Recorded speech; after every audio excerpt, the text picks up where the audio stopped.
ಅಂದರೆ 3 ವರ್ಷನೇ ಮಳೆ ಬರಲ್ಲ, 2 ವರ್ಷ ಮಳೆ ಬರ್ತದೆ. ಫಸ್ಟ್ ಸ್ಟಾರ್ಟಿಂಗ್ ಬರ್ತದೆ ತಿರುಗಿ ಆಮೇಲೆ ಲಾಸ್ಟಿಗೆ ಬರ್ತದೆ. ತಿರುಗಿ ಇನ್ನೂ 3 ವರ್ಷ ಜಿಂದೈಲಿ ಮಳೆ ಬರೋದೇ ಇಲ್ಲ. ನನಗೆ 56 ವರ್ಷ 70 ವರ್ಷನೇ ನೋಡ್ತಾ ಇದ್ದೀನಿ, ಮಳೆನೇ ಬರಲ್ಲ. ಜೀವನ ಇದ್ದು ಸತ್ತಂಗೆ ಲೆಕ್ಕ. ಏನು ಹೇಳ್ತೀರಾ ಸರ್ ಈ ನೀರು ಬಿಡೋ ವಿಚಾರಕ್ಕೆ? ನೀರಿದ್ದರೆ ನೀರು ಬಿಡೋದು, ನೀರಿಲ್ಲ ಎಲ್ಲಿಂದ ಬಿಡೋಕ್ಕಾಗ್ತದೆ? ಇವರೇ ಮನೆಯಿಂದ ಬಿಡಬೇಕಷ್ಟೇ. ಊರವ್ರು ಬೋರ್ ಬಿಡಬೇಕು. ಅದೇ ಬೋರೆಲ್ಲ ಬತ್ತೋಗ್ಬಿಟ್ಟೈತೆ. ಕೆ ಆರ್ ಎಸ್ ಏನೋ ಇನ್ನೊಂದು 2 ವರ್ಷ ಹೋಲಿ ಬೆಂಗಳೂರು ಭೂಕಂಪ ಅನ್ನೋದು ಪಕ್ಕಾ ಇದೆ. ನಿಮ್ಗೆ ಗೊತ್ತಾಗ್ತದೆ ಯಾಕೆ ರಾಜ್ಯ ಸರ್ಕಾರದವರು ಸುಮ್ಮನೆ ಕೂತಿದ್ದಾರೆ? ಅವರು ದುಡ್ಡು ಬೇಕು ಸುಮ್ಮನೆ ಕುಂತವ್ರೆ. ನೀವು ದುಡ್ಡು ಕೊಡಿ, ನಿಮಗೂ ಮನೆ ಟ್ಯಾಂಕ್ ಬರ್ತದೆ.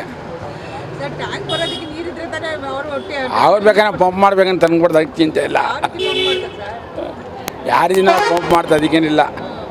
ಹೇಳಿ ಸರ್, ಈಗ ಹೇಳ್ತಾ ಇದ್ರಿ ನೀವು ಕಾಂಗ್ರೆಸ್ ಬಂದ್ರೆ ಮೂರು ವರ್ಷನೂ ಮಳೆ ಬರಲ್ಲ, ಮಳೆ ಬೆಳೆ ಏನಿರಲ್ಲ ಅಂತ. ಏನು ಸರ್ ಅವ್ರ ಕಾಲ್ಗುಣ?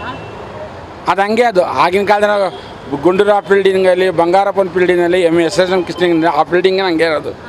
ಅದೇ ಪಟೇಲ್ ಕುಂತಿರೋ, ದೇವೇಗೌಡ ಕುಂತಿರೋ, ಕುಮಾರಸ್ವಾಮಿ ಕುಂತಿರೋ, ಯಡಿಯೂರಪ್ಪ ಕುಂತಿರೋ, ಕರೆಕ್ಟಾಗಿ ಮಳೆ ಆ ವರ್ಷಕ್ಕೆ ಅಷ್ಟಕ್ಕೆ ಕರೆಕ್ಟಾಗಿ ಮಳೆ ಬರ್ತದೆ.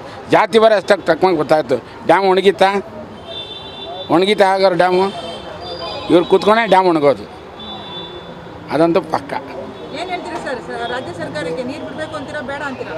ಅವ್ರು ಬಿಟ್ಟರೆ ಇಲ್ಲಿರೋರೆಲ್ಲ ಮಣ್ಣು ತಿನ್ಬೇಕಾಗಿದೆ, ಬಿಡದೇ ಊಟ ಮಾಡ್ಬೋದು ಅಷ್ಟೇ. ರೈತರ ಪಾಡು ಏನಾಗ್ಬೋದು? ಬಿಡದೇ ಒಳ್ಳೇದು, ಬಿಟ್ಟರೆ ಅಧೋಗತಿ. ಅಂದರೆ ಇವಾಗ ಅವ್ರು ಏನು ಮಾಡ್ತಾರೆ ಬೆಳೆಯೋದಕ್ಕೆ? ಬೆಳೆ ಬೆಳೆದ್ರೆ ತಾನೇ ನಾವು ಹೊಟ್ಟೆ ತುಂಬ ಊಟ ಮಾಡ್ಬೋದು. ಅದೇ ನೀರು ಬಿಡದೇ ಒಳ್ಳೇದು. ನೀರು ಬಿಟ್ಟರೆ ಎಲ್ಲ ಅಧೋಗತಿ. ಎಲ್ಲ ರೋಡಲ್ಲೆಲ್ಲ ಸಾಯ್ಬೇಕಷ್ಟೇ. ಬೇಡ ಮೇಡಮ್, ಅವ್ರು ನಮ್ದು ಏನಿದೆಯೋ ನಮ್ದು ಇಟ್ಕೊಂಡು ಎಕ್ಸ್ಟ್ರಾ ನೀರಿಗೆ ಹೋಗ್ತಾ ಇರೋದು ಅದನ್ನು ಮಾತ್ರ ನಾವು ಇಟ್ಕೊಂಡು ಅವ್ರು ಕೊಟ್ಟರೆ ಸಾಕು. ಈಗ ಸುಮ್ಮನೆ ಯಾವುದೋ ಇದಕ್ಕೆ ಹೋಗ್ತಾ ಇದೆ, ನದಿಗೆ ಹೋಗ್ತಾ ಇರೋ ನೀರನ್ನ ಅಟ್ಲೀಸ್ಟ್ ಅಲ್ಲಿ ಡ್ಯಾಮ್ ಕಟ್ಬಿಟ್ಟಾಗ ಅವ್ರಿಗೆ ಎಷ್ಟು ಹೋಗೋ ನೀರು ಹೋಗುತ್ತಲ್ಲ. ಈಗೇನು ನಾವೇನು ಸ್ಟಾಪ್ ಮಾಡ್ತಾಯಿಲ್ಲ, ಅವ್ರಿಗೆ ನೀರು ಕೊಡ್ತಾಯಿಲ್ಲ ಅಂತ ಹೇಳ್ತಾ ಇಲ್ಲ. ಬಿಡೋ ಟೈಮಲ್ಲೆಲ್ಲ ಬಿಡ್ತಾನೆ ಇದ್ದಾರೆ, ಆಗ್ತಾನೆ ಇದೆ. ಸರ್, ಈಗ ನಮ್ಮ ರೈತರು, ನಮ್ಮ ರಾಜ್ಯದ ರೈತರಾಗಿರ್ಬೋದು, ನಮ್ಮ ರಾಜ್ಯದ ಜನತೆಗಾಗಿರ್ಬೋದು, ನೀರು ಕುಡಿಯೋದಕ್ಕಾಗಲಿ ಬೆಳೆಗಾಗಲಿ ಇಲ್ಲವೇ ಇಲ್ಲ ಅಂದಾಗ ನೀವು ಹೆಂಗೆ ಅದಕ್ಕೆ ಆದೇಶ ಕೊಡ್ತೀರಾ? ನೀವು ಒಂದು ಸಮಿತಿನ ಕಳಿಸಿಲ್ಲ, ಇಲ್ಲಿನ ವಿಚಾರಗಳನ್ನ ಗೊತ್ತಿಲ್ಲ, ಏನೂ ಗೊತ್ತಿಲ್ಲ, ಸುಮ್ಮನೆ ವಾದ ವಿವಾದಗಳ ಮೂಲಕ ನೀವು ಪರಿಹರಿಸ್ತೀನಿ ಅಂತಂದರೆ ಹೆಂಗೆ ಪರಿಹರಿಸ್ತೀರ ನೀವು?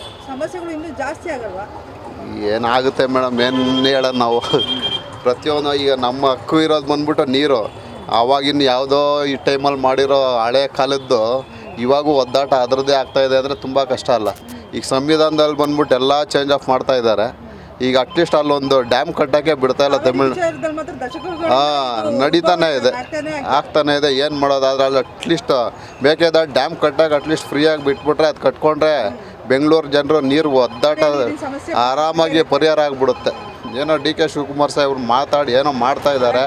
ಆದರೂ ಮೇಕೆದಾಟೆ ಅಟ್ಲೀಸ್ಟ್ ನಮ್ಗೆ ಅವ್ರು ನೀರು ಬೆಂಗಳೂರು ಕೊಡಬೇಕು ಅಂತ ಆಸೆಯಿಂದ ಇದು ಮಾಡ್ತಾ ಇದ್ದಾರೆ.